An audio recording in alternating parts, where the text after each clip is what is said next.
Muna siya karon ang trabaho. Mangharvest ta og pinya. Nagwapa kay mga pinya na.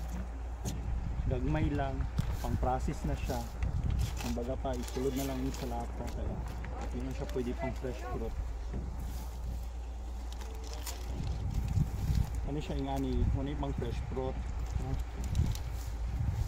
Shout out dahil sa nagatanaw din na.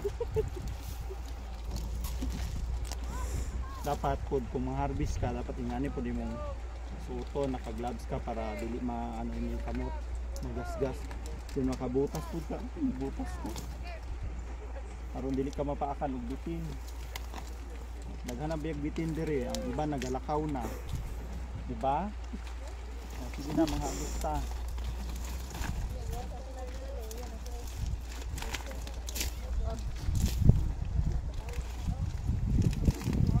Kani pangwaon kani mga yelo kaayot eh. Para malimpyo na ang pinyahan, wala na yung mga yelo. Ay ang iban, i-process, ang iban i-fresh fruit. Pero mas dako man og kuan ang fresh fruit, mahal man siya. Kaysa process. Ang process, ibutang naman siya sa lata. Ang fresh fruit mismo, bagong harvest, yato sa planta, i-export na diretso. Pili para sa process nga kailangan pa kay gagihan, no? Ang mga detach, pangwaon food, para mapuslan pa. Dili na to sayangan. Dili na to sayangan ang prutas kay kuan kanang every fruit count man ta, no? Yan init kaayo tanawa ko ang kuan. Ako ang itsura. Naka-jacket ta.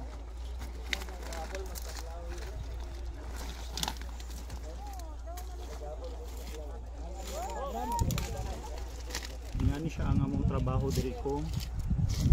Murag nami sa New Zealand, fruit picking. Ang among kumpanya is Dole Philippines. Pero naara is Pilipinas, wala mi sa laing nasod.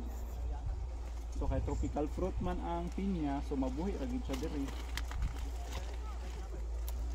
No? Oh. Guwapa kayo ang pinya. Pero dili na siya pwede i-fresh. Kung gusto mangayo, di ka kapangayo. Kaya ginabawal ang magdalag pinya diri.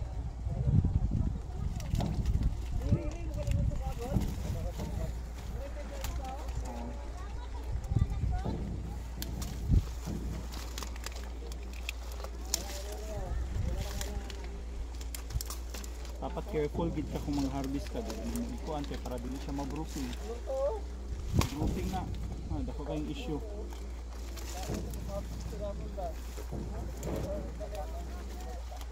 Kung kasugapod ka og init kaayo ang panahon, may problema diri. Kung dili ko kasugakod, na po time nga ang ibang trabahante mga lipong tungod sa kainit. Yung hapon mo ulan na sad mo, no? Pero dili po baya lalim nga mangharvest og prutas, mangharvest og pinya kay ngani lagi ulan init imong kalaban. Sigot na gani kay basta na kadiyo tragay ko nagharvest. Actually dili na ngani akong trabaho.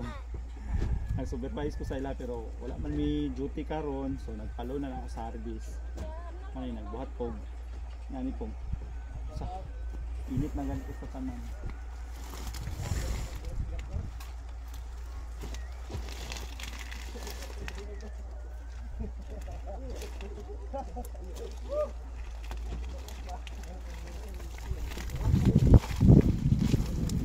Oh, diba? Diba na pang-harap yan?